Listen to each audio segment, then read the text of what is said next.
SCP-1294, Object Class Euclid. SCP-1294 appears to be a male fennec fox, Vulpes zerta, measuring 27 centimeters in length and weighing approximately 1.1 kilograms at minimum. Barring hunting methods and procreation, SCP-1294 has shown no differences in behavior than that of a typical fennec fox.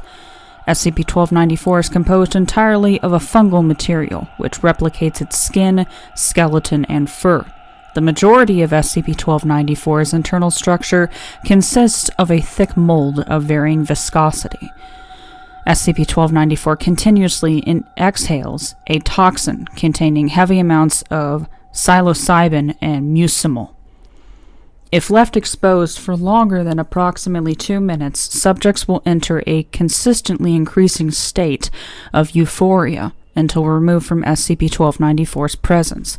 Subjects will become briefly distressed if removed from SCP-1294, but no permanent or long-lasting effects have been found. Subjects exposed for longer than 5 minutes have shown to be highly resistant to pain and behave in a similar manner to those under the influence of a psychedelic hallucinogen. Subjects removed from SCP-1294 have not recovered from the majority of these effects and have been known to initiate self-harm in an attempt to provoke stimuli.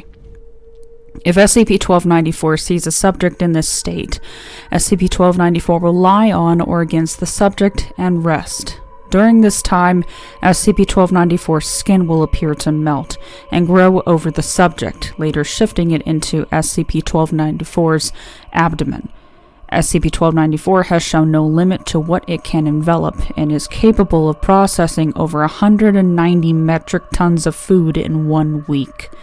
SCP-1294 only consumes living prey in this manner, preferring to eat already dead subjects or process food normally.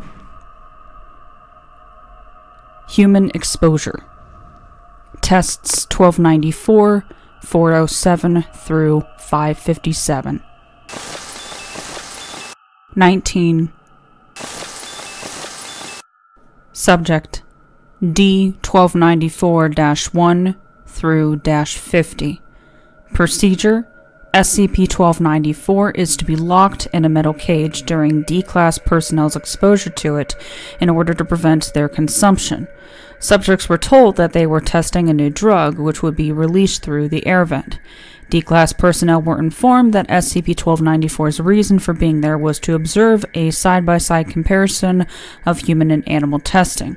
30 D-Class personnel are to be individually observed for each minute of exposure.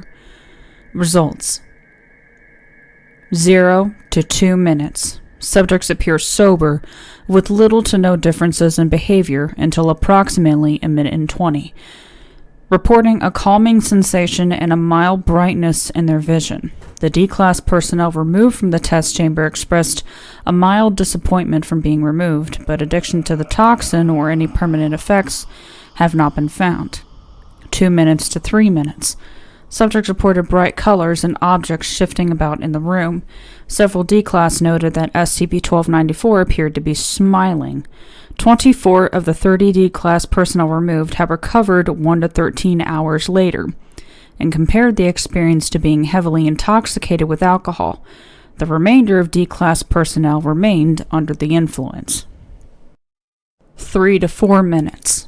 D-Class personnel typically began laughing softly. Subjects reported being able to see sounds, objects in the room becoming animate, and the room appearing to be breathing. Experiences vary between subjects, but each subject past this stage reported that SCP-1294 began speaking to the subject. Subjects do not recall what SCP-1294 told them, except they found their conversation as either highly entertaining or friendly. 16 of the 30 D-Class personnel recovered 15 to 26 hours later, expressing a disinterest in being exposed further, remarking that they found the experience largely unsettling. Remainder of D-Class personnel, 14, experienced permanent brain damage of varying severity, 4 to 5 minutes. Subjects ceased laughing and typically became motionless approximately 4 minutes 30 seconds after initial exposure. Subjects experienced a total loss of their cognitive and somatic senses. SCP-1294 became increasingly irritated as it was held from a subject. SCP-1294 attempted to escape its cage, typically from either scratching or gnawing at the bars. All 30 of the D-Class retrieved fell in a comatose state. D-1294-139 and D-1294-144 recovered 2 weeks later, showing the symptoms of those exposed to SCP-1294 for 3 to 4 minutes. Both D-1294-139 and 144 are either unwilling or unable to recount the experience. When in sight of SCP-1294, subjects started speaking incoherently and showed signs of intense anxiety. Analysis. D-1294-139 and 144 both had a history of drug abuse consisting mainly of phencyclidine, OxyContin, and cocaine, which is hypothesized to be a reason why recovery was possible. Upon monthly termination, a drawing was found in D-1294-139's back pocket. Drawing featured what presumed to be D-1294-139 facing his termination with a smiling fennec fox observing it, and the word G-Day written on top. Investigations on how D-1294-139 became aware of his termination are ongoing. Further testing is ongoing. Fennec fox exposure. Test 1294-974 2000. Subject: 1 male fennec fox, Vulpes zerta.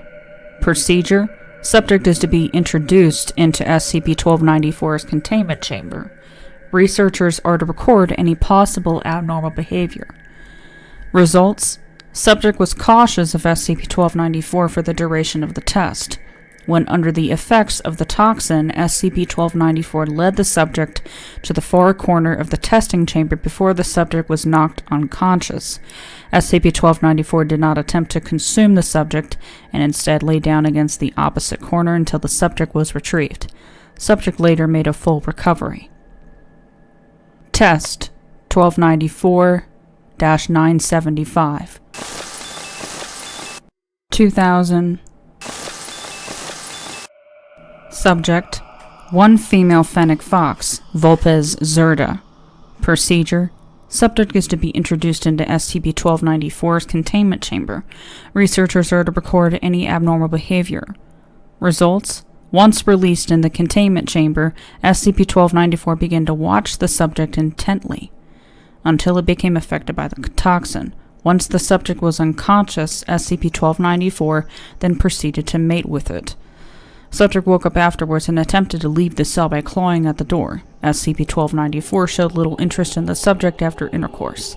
Subject was not left alone in the cell for 5 minutes and did not appear to be affected by the toxic environment. Analysis: subject was collected from SCP-1294's containment area and has been given its own chamber to separate it from SCP-1294. Test 1294-976 2000. Subject: the female fennec fox, Vulpes zerta, from Test 975. Procedure: observe the behavior of the previous subject. Results: 0 minutes to 1 hour and 49 minutes 32 seconds. Upon containment, subject has become increasingly restless, attempting to lie down and rest, but getting up to move afterwards.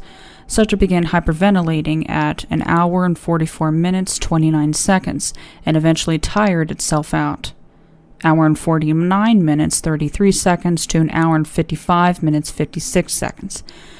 Subject experiences an epileptic seizure and begins to foam at the mouth. Subject ceases to move at 1 hour and 50 minutes 53 seconds. 1 hour and 55 minutes 57 seconds to 4 hours 23 minutes 33 seconds. Movement detected under the subject's skin. Abdomen distends by 10 centimeters at 4 hours 23 minutes 33 seconds. 4 hours 23 minutes 34 seconds to 5 hours 22 minutes 50 seconds. Fungal growths protrude from the subject's orifices and pierce through its skin. Growths are a light tan in color with small black spots sparsely placed throughout the peleus. Abdomen extends to 54 centimeters in diameter. 5 hours 22 minutes 51 seconds to 5 hours 23 minutes 58 seconds. Subject stands up and moves in an unnatural and sporadic fashion. Subject collapsed to the floor upon reaching the far corner. 5 hours 23 minutes 59 seconds to 5 hours 58 minutes 54 seconds. The fungal growths begin to take root to the surrounding walls and eventually grow up to the ceiling. A large paw begins to protrude from the subject's chest cavity, while the abdomen stops growing at 2 meters. 5 hours 58 minutes 55 seconds to 6 hours 19 minutes 29 seconds. Paw continues to emerge, causing the subject's chest to give way to a large hole. At 6 hours 16 minutes 22 seconds, the paw produces a ball covered in a fur-like substance with a diameter of 42 centimeters. When separated from the pod, the specimen shifts about and shrinks to fit a quadrupedic figure. The ball's skin becomes tighter as several orifices start to appear, revealing eyes, teeth, etc. At 6 hours 19 minutes 11 seconds. By 6 hours 19 minutes 29 seconds, the specimen appears identical to a member of the Vulpes zerta species. 6 hours 19 minutes 30 seconds to 9 hours 44 minutes 34 seconds. Subject repeats the process a total of times before ceasing at 9 hours 44 minutes 34 seconds. Of the specimens produced, 266 achieved sentience, while the remainder had either died and dried up or formed a collective mass which had covered the floor. Analysis. Examination of every specimen from the subject shows that each one is nearly identical to SCP-1294 in appearance, effect, and internal structure. Only minor alterations such as eye color, fur patterns, and minimum size have been found between specimens, and DNA testing has shown that all specimens contain DNA belonging to both SCP-1294 and the subject before conception. Most notably, all specimens appear to be male. Addendum 1294-1. 25 specimens from the subject have been given the designations SCP-1294-A through Y, with identical containment procedures to SCP-1294. The remainder of specimens have been incinerated after study, along with the remains of the subject from tests 975 and 976. The possibility of offspring are highly likely due to its high birth rate. Any reports of abnormally large foxes and/or fungi in the area should be brought to site. Designated head researcher for investigation. Footnotes. 1. Similarities between SCP-1294 and SCP-367's predatory technique and choice of disguise have been noted. Investigation into a shared origin or ancestor for both anomalies is ongoing. Special Containment Procedures. SCP-1294 is to be contained in a room measuring 5 meters by 5 meters by 3 meters, with a filtered ventilation system. Proper medical facilities are to be maintained at all times, and 1 kilogram of raw meat should be provided once at 8 o'clock a.m. Interaction between staff and SCP-1294 is to be kept to a minimum. SCP-1294 feeding, grooming, and waste disposal have been automated, and all personnel must wear a respirator before entering SCP-1294's containment chamber. Mobile Task Force She-8, aka Spear Hunters, are to be deployed to the Sahara Desert in search of further instances of SCP-1294 under the guise of poachers. MTF She-8 are to transport instances to site for termination via incineration.